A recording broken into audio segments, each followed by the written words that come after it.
good company since those ghosts like living in a place where they were brutally devoured.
Unfazed, like nothing was wrong.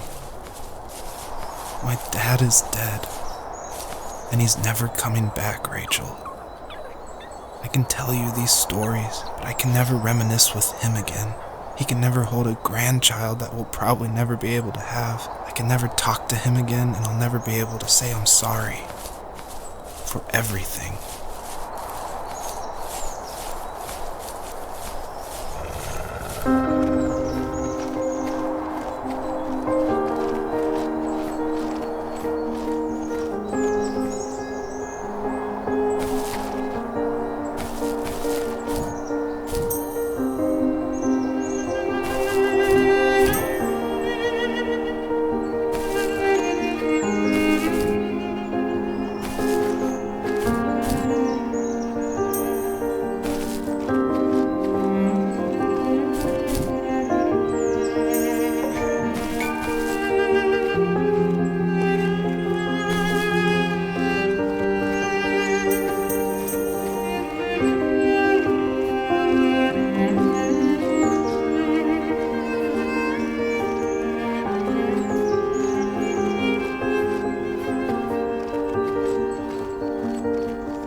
just can't talk about this anymore.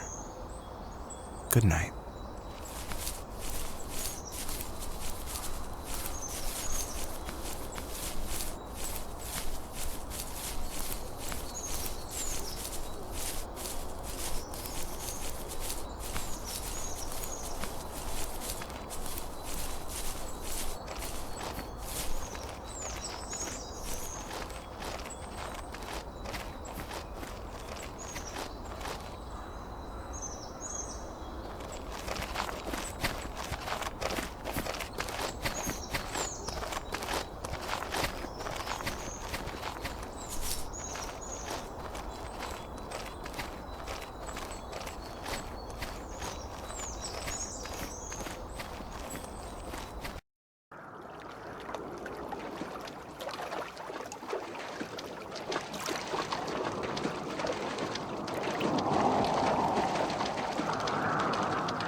Joseph, you can't go to sleep feeling like this. I'm sorry for everything, and I know you need space, but I'm here for you. You don't need to feel so lost. Joseph, have I ever told you what my mother was like?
You know what it's like not to have a mom at home.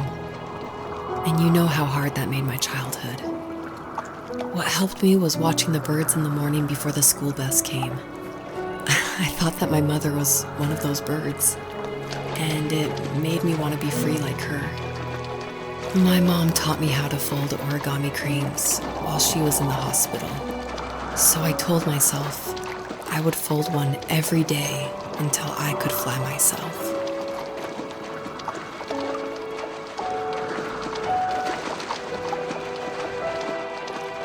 I think we both have always loved animals, and for me that love started with a dog. Sometimes this Rottweiler would come up to our property line and wait at the fence for me, but only once in a while. I was sure to check every day immediately after school, and it usually ended in disappointment. I would even steal money from my passed-out dad just so I could buy these off-brand dog biscuits. Even when she did stop by, she never went beyond the fence. Why was she so scared?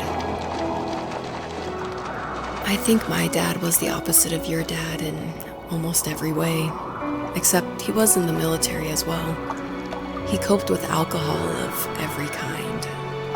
The trailer started falling apart, he got angry, and I withdrew. More and more I became the weird, quiet kid who made lots of origami birds and carried dog biscuits around. I think we were pretty similar when it came to being the weird kids.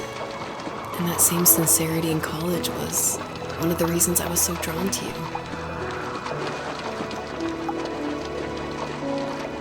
Life got worse and worse, and at one point, I really didn't think I could survive another day with my soul still intact.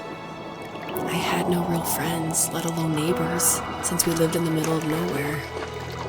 I should have talked to my teacher, but I was scared what he would do if he found out.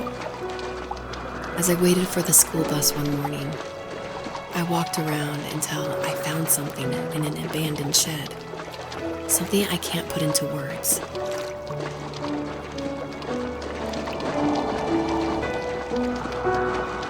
I summoned courage I didn't know I had, and I broke into my dad's room and found the key to the shed where he had locked my bike. I'll never forget that feeling, of the wind rushing by my ears as the sun rose over fields of wheat. I was flying for the first time. I biked as far as my legs could take me until I found a house that felt friendly, and that felt like home.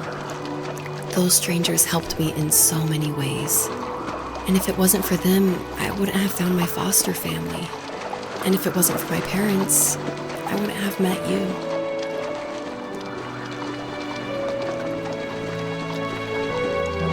You have strength, Joseph, and you're not as alone as you think.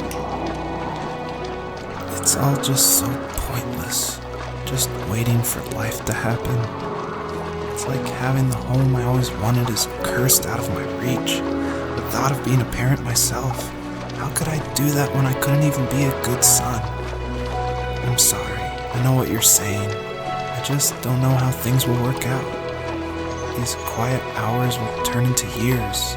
We'll wonder which roads passed us by. Then we'll forge a new road together. Besides, I discovered for myself that one fateful morning where any hopeful road leads to. There may be thorns in this, but it always leads to the same thing. And what's that? Family. I'm so glad that you're part of my family, Rachel. And I'm glad you're part of mine.